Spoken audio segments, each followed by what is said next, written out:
Existem dores que não passam com o tempo, feridas que cicatrizam por fora, mas que continuam abertas por dentro. Talvez você tenha tentado seguir em frente, ocupar a mente, mudar de assunto quando alguém menciona aquele nome, mas a verdade é que algo ali ainda está quebrado. Algo que ninguém vê, mas que Deus conhece muito bem. O nome disso é mágoa, e ela se disfarça de força, de autoproteção, de razão, mas por dentro, ela esconde um coração exausto, que luta contra a lembrança, contra a injustiça, contra a sensação de que algo ficou sem resposta.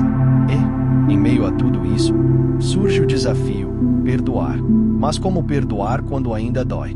Perdoar não é esquecer, não é fingir que e não aconteceu. Também não é minimizar a dor, nem dar razão a quem feriu. O perdão que Deus nos chama a viver não é superficial, é profundo, sobrenatural, e por isso mesmo, exige mais do que nossas forças humanas podem oferecer. Porque, se dependesse só de nós, o coração continuaria fechado. Mas Deus, em sua misericórdia, não nos chama para algo impossível. Ele nos convida para algo libertador. Jesus, ao ensinar os discípulos a orar, incluiu uma frase que parece simples, mas que revela o poder espiritual do perdão. Ele disse: perdoa-nos as nossas dívidas, assim como nós perdoamos aos nossos devedores. Está em Mateus capítulo 6, versículo 12. Isso significa que o perdão que recebemos de Deus está diretamente ligado à disposição de também perdoarmos.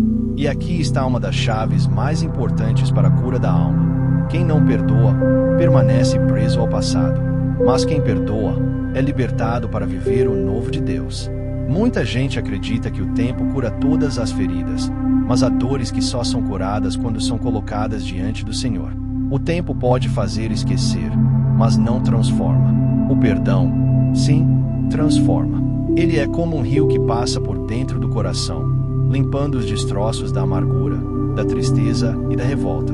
Mas por que alguns perdões parecem impossíveis? Porque a ferida foi profunda demais. Porque a traição veio de quem a gente mais confiava. Porque não houve justiça. Porque o outro não reconheceu o erro. Ou porque o estrago foi tão grande que a gente não sabe nem por onde começar. E é aí que a graça de Deus entra.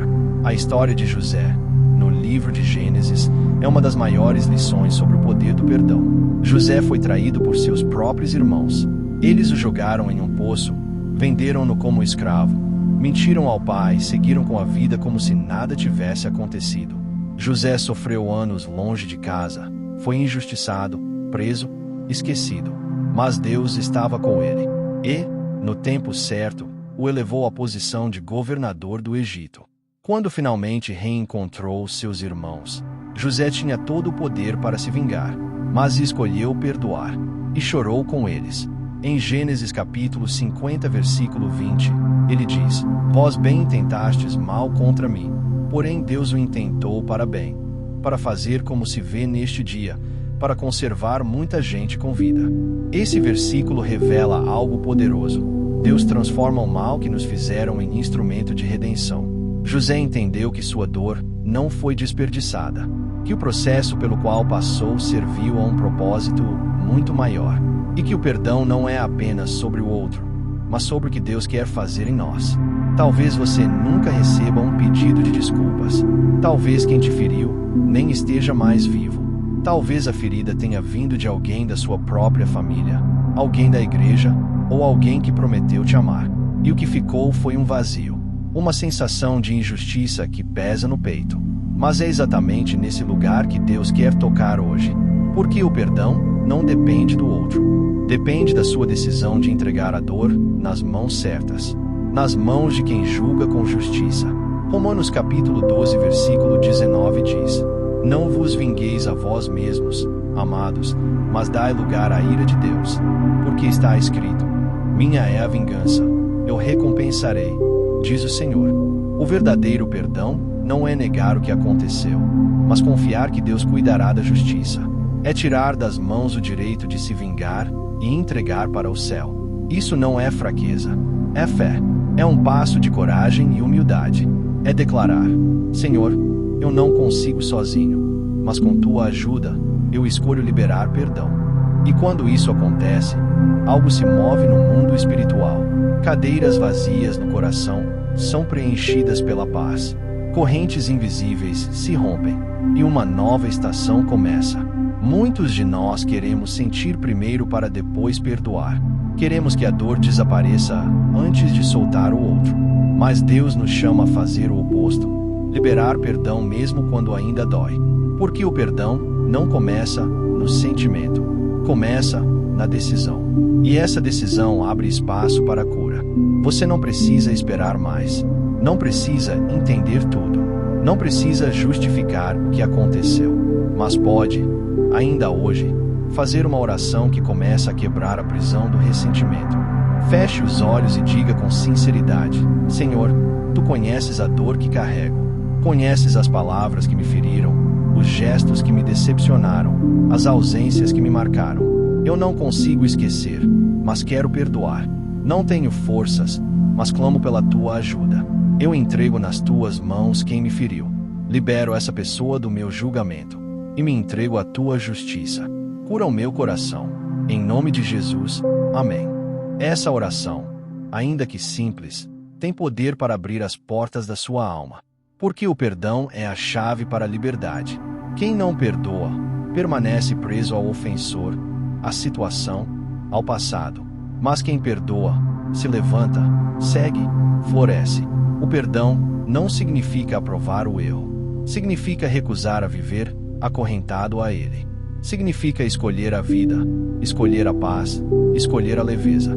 Significa escolher ser curado, em vez de manter a ferida aberta, esperando por algo que talvez nunca venha. E mais do que isso, o perdão é essencial para a nossa comunhão com o Espírito Santo. A falta de perdão bloqueia, endurece, esfria. Um coração amargurado não consegue escutar a doce voz de Deus.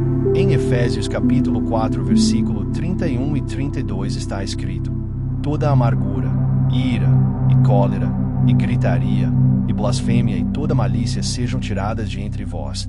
Antes sede uns para com os outros benignos, misericordiosos, perdoando-vos uns aos outros, como também Deus vos perdoou em Cristo. O Espírito Santo não habita em meio à amargura. Ele é o Consolador, mas só pode consolar quem decide sair do lugar da vingança. Ele é o Espírito da verdade, mas também da reconciliação. Por isso, se você sente que sua vida espiritual está travada, que suas orações não fluem, que sua alma está cansada, pergunte ao Senhor se há alguém que você precisa perdoar. Talvez esse seja o passo que falta para que a presença de Deus volte a encher a sua vida com plenitude.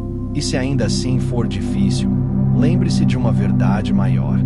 Nós só podemos perdoar porque fomos perdoados. O perdão de Deus por nós é o combustível para perdoarmos o próximo. Nenhum de nós merece o perdão que recebemos. Romanos capítulo 5, versículo 8 diz: mas Deus prova o seu amor para conosco em que Cristo morreu por nós, sendo nós ainda pecadores. Isso é graça. Isso é amor. Isso é o Evangelho. Se Deus, sendo santo, nos perdoou apesar das nossas falhas, como podemos, nós, pecadores, recusar o perdão ao outro? O perdão é uma semente. Você planta hoje, mesmo sem ver frutos, mas no tempo certo, colherá paz. Talvez a dor ainda insista. Talvez o inimigo tente te lembrar do que aconteceu. Mas você pode responder com fé: eu já perdoei, e o Senhor está me curando. Cada dia será uma nova chance de caminhar mais leve, mais livre, mais parecido com Cristo. A sua alma não foi feita para carregar pesos que só Deus pode suportar. Entregue, liberte-se, perdoe, e permita que a graça de Deus te restaure por inteiro. Porque o perdão é um recomeço, e Deus tem um novo tempo para você. Se essa palavra falou ao seu coração, comente aqui abaixo: Senhor, me ajuda a perdoar. Compartilhe esse vídeo com alguém que você sabe que precisa ouvir isso. E não se esqueça de se inscrever no canal para receber mais mensagens que fortalecem a fé. Agora, feche seus olhos por um instante e ore comigo. Pai, nós te agradecemos porque o teu amor nos alcançou mesmo quando não merecíamos. Te agradecemos pelo perdão que recebemos em Cristo. E hoje, diante da tua presença, entregamos as dores, as mágoas, os nomes, as lembranças.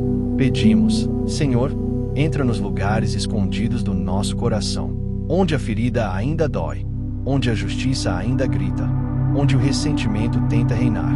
Envia teu Espírito Santo para curar, para restaurar, para nos dar coragem de perdoar como o Senhor nos perdoou.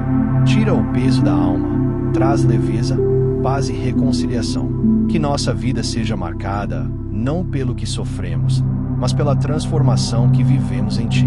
Em nome de Jesus. Amém.